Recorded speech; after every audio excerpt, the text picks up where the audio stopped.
Disclaimer. दोस्तों, ये कहानी केवल एक काल्पनिक रचना है। ये केवल लेखक के द्वारा रची गई यह एक कहानी है। इसका वास्तविक जीवन से कोई भी संबंध नहीं है। कृपया आप कहानियों को केवल मनोरंजन की दृष्टि से ही सुने, और साथ ही अगर आप इस चैनल नॉवल स्टोरी 2.6 पर पहली बार आए हैं तो चैनल को सब्सक्राइब और वीडियो को भर भर लाइक करना ना भूलें। धन्यवाद। एपिसोड 26। ये सारी बातें बताते हुए आर्य के चेहरे पर स्माइल थी। वही अथर्व अपने मन में कहता है, क्या हो तुम, जितना मैं तुम्हें समझने की कोशिश करता हूँ उतना ही उलझता जा रहा हूँ। इतना कहकर अनन्या की तरफ देखता है जो अभी भी अपने गेम में मशगूल थी। वही बाकी सभी भी आर्य की बात सुनकर मुस्कुरा रहे थे। वही आकाश अथर्व को बड़े गौर से देख रहा था। वैसे तो अथर्व का चेहरा एक्सप्रेशन लेस था, लेकिन उसकी आंखें बहुत कुछ बयां कर रही थी। पर कुछ सोचकर आकाश ने अपना सर झटका और अनन्या की तरफ देखकर बोला, बच्चा तुम्हें भूख तो नहीं लगी है? तुमने सवेरे कुछ नहीं खाया, चलो कुछ खा लो, नहीं तो बाद में पेट दर्द बर्दाश्त नहीं कर पाओगी। दरअसल अनन्या ज्यादा देर भूख बर्दाश्त नहीं कर पाती थी, जिससे उसके पेट में दर्द होने लगता था। तभी आकाश की बात सुनकर जवाब देते हुए कहा, हाँ मुझे बहुत तेज भूख लगी है। ये सब कहते हुए अनन्या ने अपना हाथ अपने पेट पर रख लिया था, जिससे अनन्या बहुत क्यूट लग रही थी। आकाश ने कहा, बताओ क्या खाओगी? अनन्या एक्साइटेड होकर कहा, भाई मुझे न white sauce pasta, chocolate milk shake, butterscotch ice cream, एक टब, बस और कुछ नहीं। आकाश ने भी अपना सर हिलाया और बाकी सब ने भी अपने लिए बताया, और कुछ देर में इनका खाना आ गया। अनन्या तो अपना खाना देखते ही किसी पर भी ध्यान दिया बिना अपना खाना खाने लगी। सभी ने अपना सर न में हिला दिया। कुछ देर में अनन्या ने अपना खाना खत्म किया, सिर्फ उसकी आइसक्रीम बची थी। अनन्या ने अपना सर उठाकर देखा, सब अपने खाने में व्यस्त थे। अनन्या ने सभी के खानों में नजर डाली। आकाश, अथर्व, अनिकेत और अभिनव के खाने की प्लेट में सलाद था और रुद्र आर्य की प्लेट में छोले भटूरे थे, जो कि बहुत चाव से खा रहे थे, जिन्हें देखकर अनन्या का मुंह में पानी आ गया। अनन्या बिना किसी की नज़र में आए जल्दी से एक भटूरे उठाया और धीरे छोले लगाकर खाने लगी। रुद्र की नज़र उस पर गई और अपनी आंखें छोटी कर देखने लगा। रुद्र अपनी प्लेट अपनी तरफ कर लिया और कहा, ये क्या कर रही है तू? तो उसकी तरफ अपनी इनोसेंट आंखों से देखने लगी, जिससे से उसका दिल पिघल गया और अपनी प्लेट से छोले भटूरे खिलाने लगा, जो देखकर अनन्या के फेस पर स्माइल आ गई। वही बाकी सभी हल्का मुस्कुराने लगे।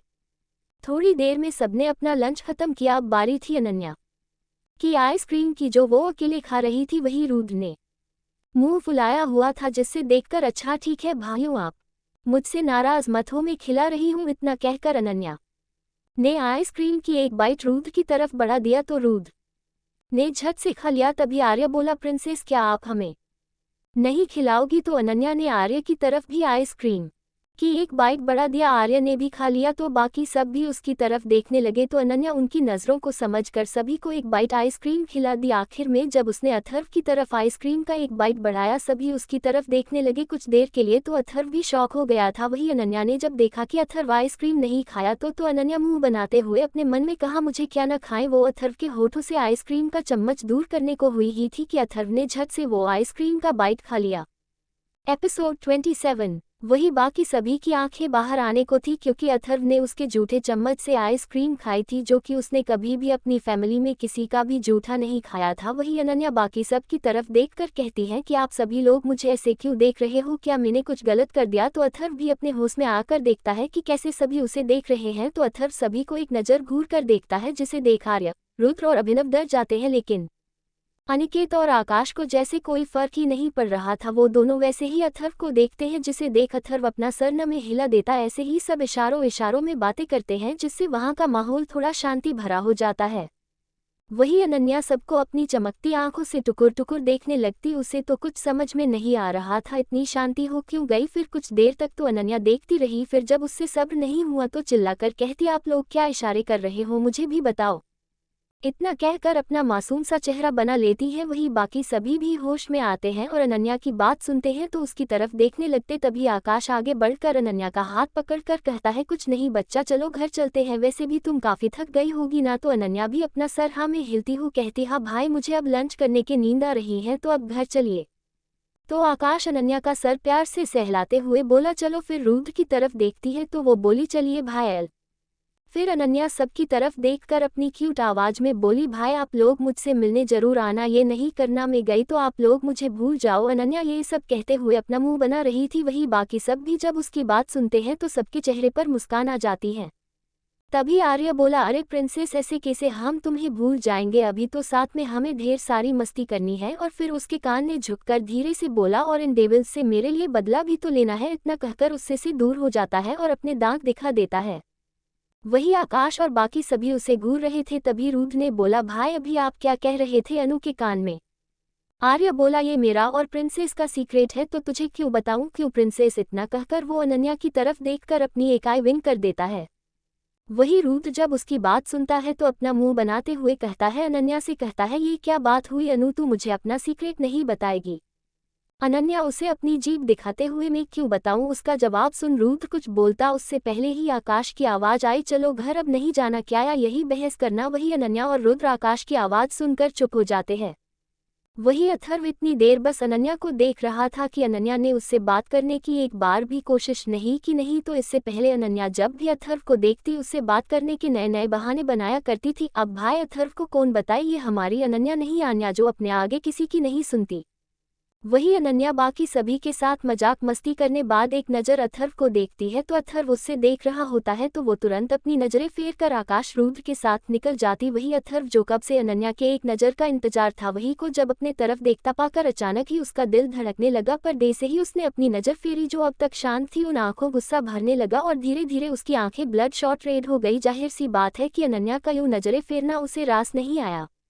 वही अनन्या, आकाश और रुद्र भी घर के लिए निकल गया, बाकी सभी भी अपने ऑफिस के लिए निकल गया। अथर्व अब अपने केबिन में अकेला गुस्से में खड़ा था। धीरे धीरे उसका गुस्सा बढ़ते ही जा रहा था। फिर क्या था भाई, गुस्सा निकलने के लिए कुछ चाहिए कि नहीं? वही अथर्व के साथ अथर्व ने भी अपना सारा गुस्सा अपने केबिन का सामान तोड़ फोड़ के निकाल रहा था। वही बाहर खड़ा उसका असिस्टेंट जो किसी काम से आया था, वो अथर्व का गुस्सा देखते हुए अपने मन में बोला, बाप रे बॉस, आज तो ज्वालामुखी बने बैठे, अगर मैं अंदर गया तो मेरी लाश ही आएगी। इतना सोचते ही उसके माथे से पसीना निकलने लगा और वो तुरंत ही 9-2-11 हो गया। वही केबिन के अंदर अथर्व जब उसका गुस्सा अपनी चेयर पर आकर बैठ गया और आंखें बंद करके अपना सर पीछे टिक लिया। आंखें बंद करते हैं अनन्या का उसे नजरें फेरना दिख रहा था, जिससे रह रहकर उसे गुस्सा भी और दिल में तकलीफ भी हो रही थी। अपने मन में बोला, कैसे प्रिंसेस, तुम ऐसा कैसे कर, तुम तो मुझसे प्यार करती थी ना, अब तुम्हारा प्यार। इतना सब सोचने के बाद उसने अचानक से अपनी आंखें, अब उसकी आंखों में एक सनक जिद, पागलपन और जुनूनियत दिखाई दे रही थी। अथर्व ने बहुत ही जुनूनियत से कहा, प्रिंसेस ये तुम गलत कर रही हो, तुमने मेरी नफरत देखी है, अब मेरी मोहब्बत देखोगी। लोग मेरी नफरत तो सह लेते हैं पर मेरी मोहब्बत किसी से सह पाना किसी के बस में नहीं। अब तुम सिर्फ मेरी हो और मेरी ही रहोगी। एपिसोड 28। वही दूसरी तरफ सिंह मेंशन में अब तक सभी आ चुके थे, केवल आकाश और नीलेश जी को छोड़कर, क्योंकि उन्हें और आकाश को एक मीटिंग अटेंड करनी थी तो आकाश रास्ते से ही ऑफिस चला गया था। वही सिंह मेंशन अनन्या तो आते साथ ही अपने कमरे में चली गई थी। कमरे में जाते ही वो अपने अपने टेडी बियर को हक करके सो गई। वही रुद्र आते साथ हॉल के सोफे पर पसर गया। वही इन दोनों की मां किचन में कुछ काम कर रही थी। जब वह किचन से आई तो रुद्र को ऐसे सोफे पर लेटा देखकर उन्होंने थोड़ी सख्त आवाज में कहा, रुद्र ये कोई लेटने की जगह है, जाके अपने कमरे में आराम करो। अपनी मां की सब आवाज सुनकर रुद्र तुरंत अपने कमरे में चला गया। ऐसे ही शाम की 7:30 बज गए हैं। अनन्या की नींद खुली तो उसकी नज़र सीधा सामने दीवार पर लगी घड़ी पर गई। उसने तुरंत बेड से उठकर वॉशरूम में फ्रेश होने चली गई। अनन्या जब वॉशरूम गई तो उसके फ़ोन में बिप की आवाज़ के साथ एक मैसेज आया। अन्य जब वॉशरूम से बाहर आए अपना फ़ोन बिना चेक किए ही नीचे हॉल में चली गई। हाल में आकर अन्य ने देखा रुद्र और उसकी मां सोफे पर ही बैठे थे। रुद्र अपने फ़ोन में गेम खेल रहा था और उसकी मां टीवी पर अपना सीरियल देख रही थी। एक बात मैं आप लोगों को बता दूं, अनन्या की मां को सीरियल देखना बहुत पसंद है, बिल्कुल मेरी मम्मी की तरह। अनन्या हॉल में आई और अपनी मम्मी के पास बैठकर अपना फ़ोन जैसे ही खोला तो उसमें मैसेज पढ़कर उसके चेहरे पर डेविल स्माइल आ गई। उसने अपने मन कहा, लगता है मेरा द क्वीन ऑफ लाइनेस का दर खत्म हो गया। नोट बैड, मतलब शेरनी कुछ दिन खामोश क्या हुई, सबकी हिम्मत बहुत बढ़ गई, लगता है शेरनी को मैदान में उतरना पड़ेगा। इतना कहकर उसके चेहरे पर एक खतरनाक स्माइल पास कर दिया। वही दूसरी तरफ भी पांचों बॉयज के पास भी एक जैसा मैसेज आया जिससे उनके चेहरे पर एक डेविल स्माइल आ गई। तभी अनिकेत ने बॉयज ग्रुप जो कि उनका ग्रुप था उसमें मैसेज डाला कि बॉयज क्या तुम सबको मैसेज मिला? तो अभिनव ने उसके मैसेज का जवाब दिया, हाँ यार वैसे भी मुझे बहुत दिन हो गए थे कुछ एंटरटेनमेंट किए हुए। तभी आर्य का मैसेज आया, चलो फिर डेजी नाइट क्लब में, वैसे भी इन्फॉर्मेशन के हिसाब से हम लोगों का शिकार वही मिलेगा तो क्यों ना वही चला जाए। सभी उसकी हाँ में मिलते हैं। वही आकाश और अथर्व ने इन सबकी सारी बकवास बातें पढ़ रहे थे। उन दोनों में से किसी ने भी जहमत नहीं उठाए मैसेज करने की। सबको पता था कि अथर्व और आकाश उनका मैसेज पर जरूर रहे हैं, लेकिन वो दोनों उनका मैसेज का कोई रिप्लाई नहीं करेंगे। पांचों बॉयज की ही देर मैसेज करने के बाद फोन रखकर अपने अपने काम में लग जाते हैं। वही दूसरी तरफ अनन्या अपने चेहरे पर डेविल स्माइल लिए रुद्र की तरफ देखती है। इशारों में कुछ देर बात करने के बाद वो दोनों एक दूसरे को थम्स अप का इशारा करती है। कुछ देर बाद रुद्र अपना गला खराशते हुए अपनी मोम से बोला, मम्मी मुझे न अपने दोस्त की बर्थडे पार्टी में जाना है, तो क्या मैं अनु को अपने साथ ले जा सकता हूँ। अनन्या की मम्मी अपनी एक आईब्रो चढ़ा के बोली, क्यों तुम तो आज तक जल्दी किसी की बर्थडे पार्टी में नहीं गए, तो कोई खास दोस्त है क्या। रुद्र जल्दी अपना सर सहलाते हुए बोला, हाँ मम्मी मेरी और अनु की फ्रेंड है, तो क्या मैं अनु को बर्थडे में ले जा सकता हूँ। अनन्या की मम्मी कुछ कहती कि तभी एक रौबदार आवाज आई जो किसी और की नहीं नीलेश जी की थी। नीलेश ने रुद्र और अनन्या की मम्मी की सारी बातें सुन ली थी, तभी वो बोले, नहीं वो कहीं नहीं जाएगी। जिसे सुनकर अनन्या और रुद्र दोनों एक दूसरे को देखने लगे। रुद्र ने उसे कुछ इशारा किया तो अनन्या नीलेश जी के पास गई और बोली, पापा प्लीज जाने दीजिए ना, मैं कितने दिन से नहीं गई हूँ कहीं, तो जाने दीजिए ना। इतना कहकर उसने नीलेश जी के हाथ पकड़ लिए और छोटे बच्चे की तरह जिद करने लगी, जिससे हार मानकर उन्होंने अनन्या को परमिशन दे दी, जिससे अनन्या खुश होकर नीलेश जी के गाल पर किस करके जल्दी से अपने रूम में चली जाती। रूम आने के बाद वो अनन्या जो कुछ देर पहले अपने मम्मी पापा के सामने थी वो बिल्कुल चेंज। वो बहुत ही साइको वे में कहती है, तुम लोगों को मुझसे कौन बचाएगा। इतना कहने के बाद उसके चेहरे टेडी स्माइल आ जाती है। फिर अपने कपड़े चेंज करने क्लोजेट रूम में चली जाती है।